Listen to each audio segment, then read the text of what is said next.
Welcome to our program on Kardec Radio. Hello, dear friends. Welcome to Kardec Radio 24/7, always nourishing our souls. I am Correa, and we are gathered together here tonight every Tuesday at 9 p.m. Eastern Standard Time to study the divine laws of your soul and nature.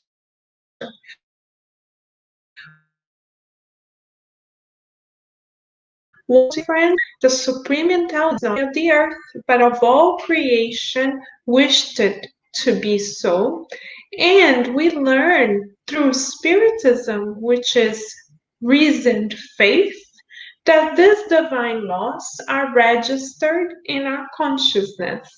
However, Kardec wisely asked, why is it then that we need reminders to recall the laws that are innate in friends? Is that we sometimes do to the forgetfulness of a given reincarnation, due to our own still willpower, we sometimes choose to leave those laws aside because we succumb to conveniences. So God is so supremely wise and good that God has allowed the promised consoler to come to us. What is the promised consoler? It is the Christian understanding of life brought back to us now with all the veils lifted from our very eyes so we can understand it more fully, seeing all the aspects of this beautiful as our master himself could not explain to us 2000 years ago, since we were not mature yet. So now that God has granted us this opportunity to boost our faith and discernment, we at Kardec Radio honor this blessing by studying the third part of the Spirit's book together, where Kardec codified the ethical universal in nature. Tonight, specifically, dear friends, we are studying questions 854 and 855 of the Spirit's book, in case you would like to follow along with us. Welcome to everyone. Thank you for being part of this current of light, especially in this very beautiful week in which we celebrate of the Messiah to the earth. By studying the divine laws, we understand all the more the greatness of the coming of the Christ, the divine shepherd, to the earth. And we are going to continue studying, dear friends, together the questions referring to fatalism. So let us say hello to those of you whom we can see. Hello, welcome, beloved friend.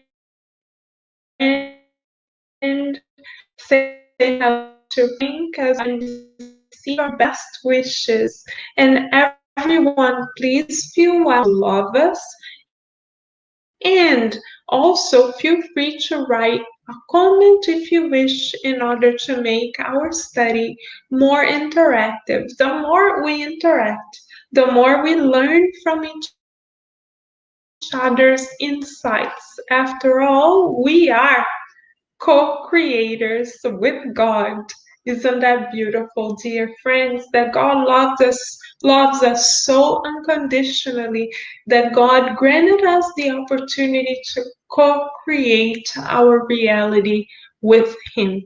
So let us celebrate this opportunity that is endless and immortal by studying the divine laws together. We will begin by reading question 54 in the Spirit's book. Kardec wisely asks, from the infallibility of the hour of death, does it follow that the precautions taken to avoid it are useless? Excellent question. We hear sometimes people saying, oh, well, we are all gonna die one day anyhow, so why bother care of ourselves? We should just, quote unquote, live life to the fullest and not worry because much about the consequences because this body shall perish. We hear sometimes people with this kind of posture before life, and it is exactly to this kind of posture that Kardec is speaking when he asks this question.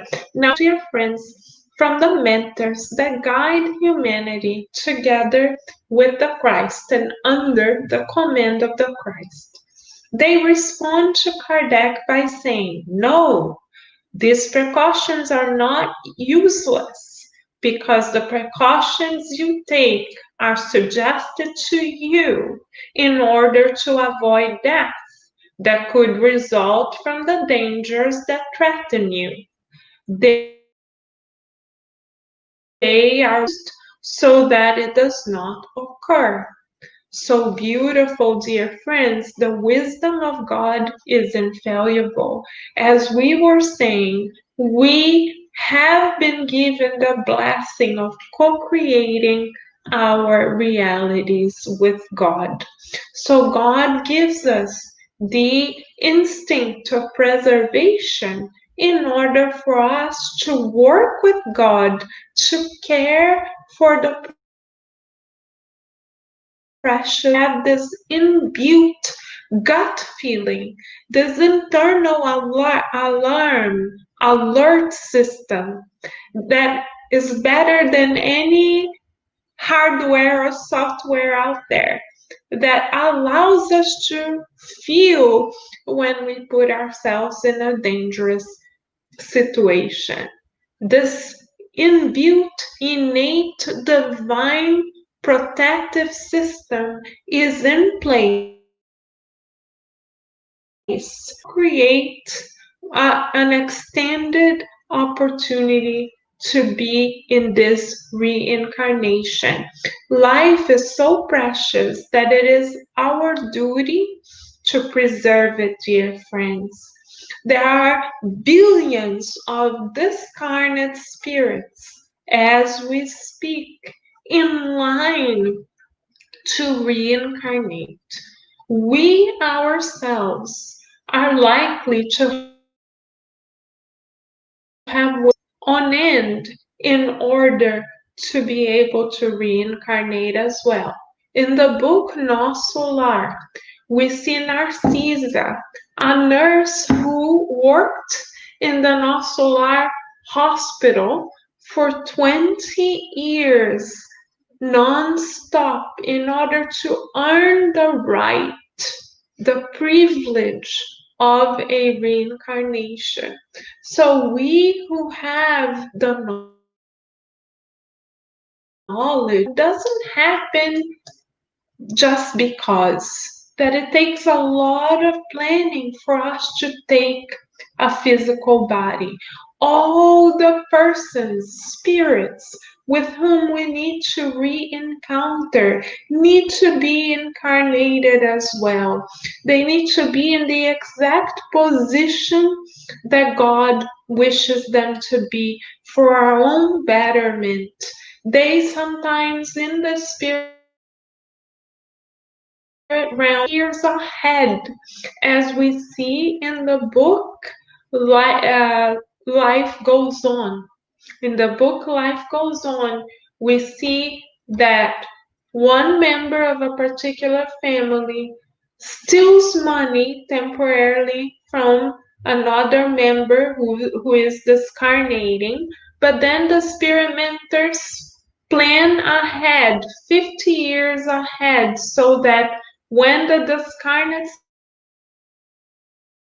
spirit, same family circle as the daughter of the man who stole money from her, all the money will be restituted to her. But all of this cycle of restitution would take place in a 50-year period. Isn't that beautiful? How the mentors plan one life, one reincarnation, so much ahead, and our influence in the plans, reincarnatory plans of others as well. This is another reason why we cannot take life, the preciousness of the physical life, lightly. Because if we cut our lives short due to our own improvidence or imprudence, then we may be affecting generations to come who were counting on us. So we show physical bodies as a gift from God, because without our physical bodies, dear friends, we would not be here. Even our one and only guide and model, the divine shepherd, who co-created this planet with God, obeyed this law. He also incarnated in a physical body. Even though this stage in his evolutionary pathway, he too obeyed this divine law, knowing of the preciousness of the physical body.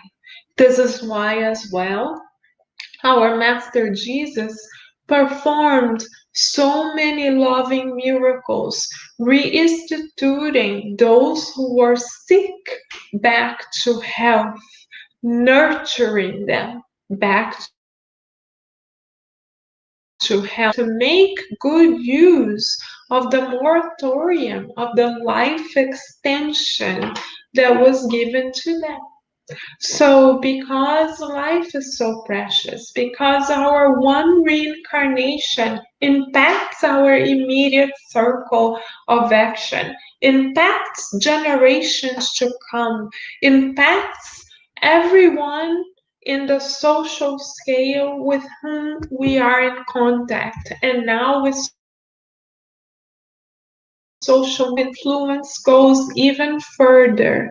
So our presence does make a difference, and God is counting on us to conduct our part in his divine plan. God is the conductor of the divine orchestra, and each of us are instruments in the hands of God. So if we do our part, care for the physical body, which allows us to be here, we are essentially saying to God, hey, God, you got your plan wrong. You don't know what you are doing. And we don't have the right to do this before our own conscience. Our conscience will not be at peace if we go against the beautiful invitation are innately programmed by divine wisdom to feel God within us. And God is within us even in the little cells of our body. that works so beautifully without us having to think about them or make any effort. Have we ever stopped to think about how much our bodies work with perfection? We see also how fragile life is, how when God tells us your time is up, this is it. So it's all the more reason for us to value every day, literally, that we have in the physical body. And the care that we offer to this body is never useless because we never know. Perhaps one more that we offer to another person can be a turning point for them. We never know. For instance, Chico Xavier in Brazil used to go to do the gospel at home under an avocado tree. And he used to give less than $1 to each person that would come along. He didn't have much to offer at all because he faced and many health issues physically as well. So he didn't have much to offer. However, he didn't restrain from making himself available and from offering the little that he did. And years later, we have come to know of a person whose mother received less than $1 from Chico Xavier, and that gave her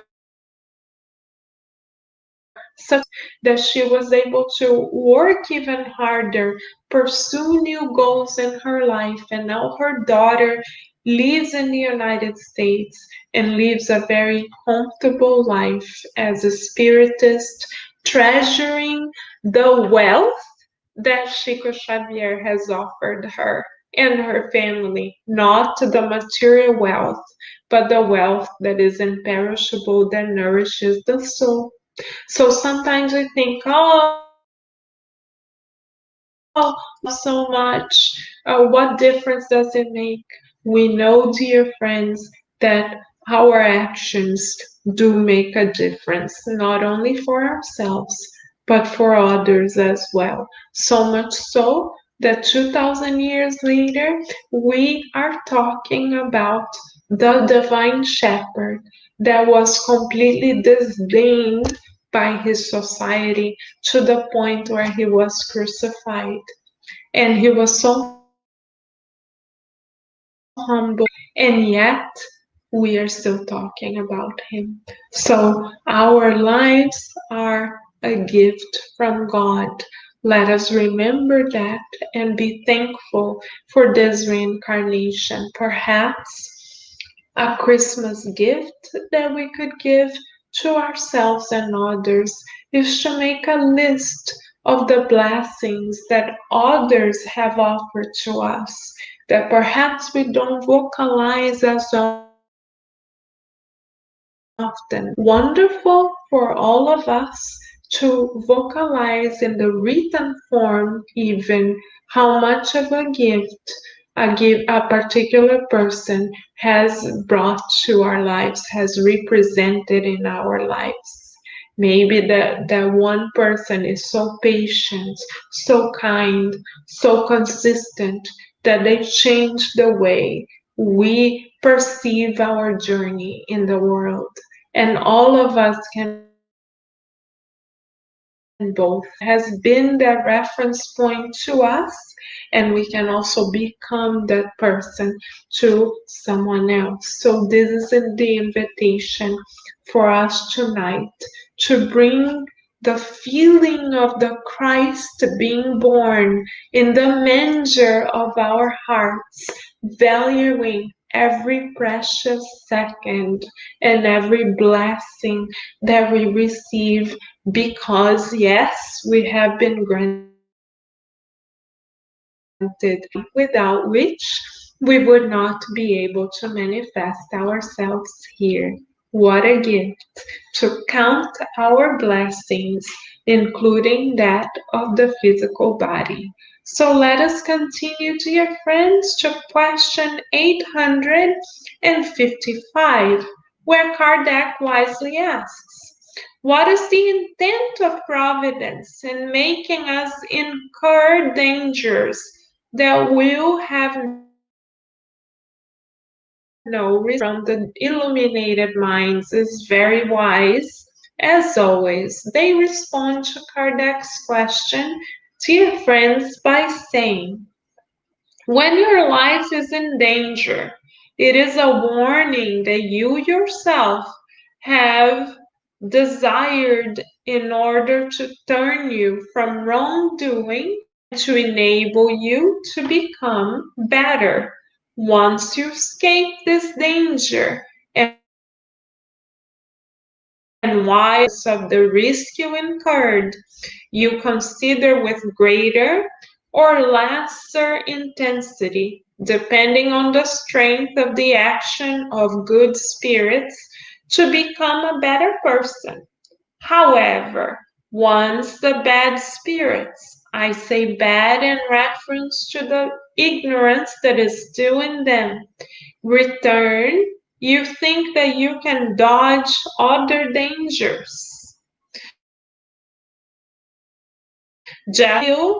And you allow your passions to be unleashed once more. Through the dangers you incur, God reminds you of your weakness and the fragility of your existence. If we examine the cause and nature of any danger, we will see that in the majority of cases, the consequences are punishments for some wrong neglected. God thus warns you to reflect on and correct your wrongs. So we are very thankful, dear friends, for this very wise answer. So we know that when we experience a limitation or a restraint of any sort, a danger, it is not because God has turned his face on to us, we are forsaken. We know that we often ask divine providence, why us? Right, dear friends, we may all have these moments of inner rebelliousness before divine will, in which soothing is needed for our hearts. But in this question 855, we have the reasoned answer. Why us? First of all, we would like to pose, why not? Because we see in this answer to this question 855 that there is a particular circumstance where divine providence interferes in our lives by offering us aiding pain. This type of pain, action and reaction by Andre Lewis through Chico Xavier. We repeat, aiding pain. What is aiding pain? Pain is the type of pain that assists us to awaken and to shift our consciousness. Let us give ourselves and one another two examples. Example number one. In the book Liberation, we see who had impulses of sexually abusing the young woman who worked in his home. The spirit mentors interfere in the process. How so? By offering the young man aiding pain. They create a temporary illness in the young man's eyes, so the young man cannot see clearly for is stopped in his intent to sexually abuse someone. So we may ask, why is this happening? Because divine providence is using pain, danger to stop this young man from incurring in greater pain for himself and from incurring pain onto someone else. For certain, when he became intense, he would regret it. So divine providence, being as wise and just as it is, put a temporary stop sign onto that young man's pathway. What is that temporary stop sign? Like a citation when we break the law, when we get a citation in traffic. God gave the young man a citation in the traffic. Why did he have to stop? In order for him not to hurt himself even more deeply. So aiding pain is the pain that assists by stopping us from incurring in greater mistakes. Isn't that beautiful? So sometimes, as it's said here in question 855, divine providence allows for us to experience danger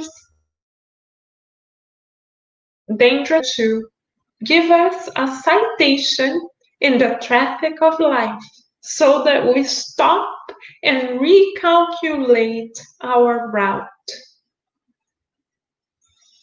Yes, let us give ourselves and each other yet another example.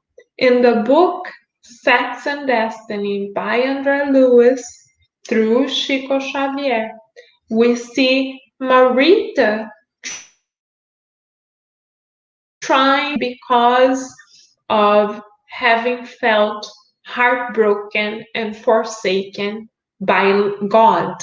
She throws herself in the middle of traffic and she was going to discarnate right then, but for her own sake and for the sake of her family, the spirit mentors intervened and actually prayed for her fate, so that for 2 weeks, though she could not communicate with the external world, she would have the opportunity to meditate about her choices in life, reorganize her emotions, let go of resentment, and discarnate lighter. The experimenters also provided her with this particular danger so that her family may more highly, more frequently of spirituality, so that the materialistic cycle that they were in could be broken. So once again, dear friends, we see that an apparent dangerous situation is in fact God's loving influence in our lives, delivering us pain not as a punishment, but rather as free ourselves from emotions or situations that no longer serve us and to bring us closer to God Himself, herself. Therefore, the citations we receive in life are in fact opportunities for us to go through the narrow door. The narrow door is the choices that we make of prioritizing our spiritual growth, materialistic conveniences and influences that are all around us. Is it easy? Not necessarily. But can we do it? Yes.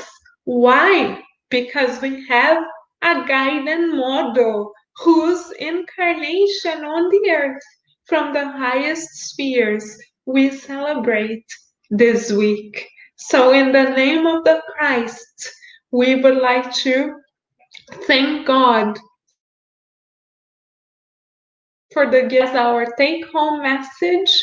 We thank God as well for the blessing of this reincarnation, knowing how precious it is, and we commit to reinterpreting our difficulties as blessings, as well as vocalizing the blessings that others bring to us. May we too, dear friends, become sources of blessings to those around us, choices, words, thoughts, and actions. Be beautiful, vibratory Christmas gifts to everyone in our network. And with this thought in mind, we at Kardec Radio wish everyone many beautiful blessings, and we pray that we all continue feeling the presence of the divine shadow of our own very hearts. Many blessings, dear friends. Merry Christmas week, and God willing, we will be back next Tuesday at 9 p.m. on Kardec Radio, because right here we are always nourishing our souls. Many blessings, friends.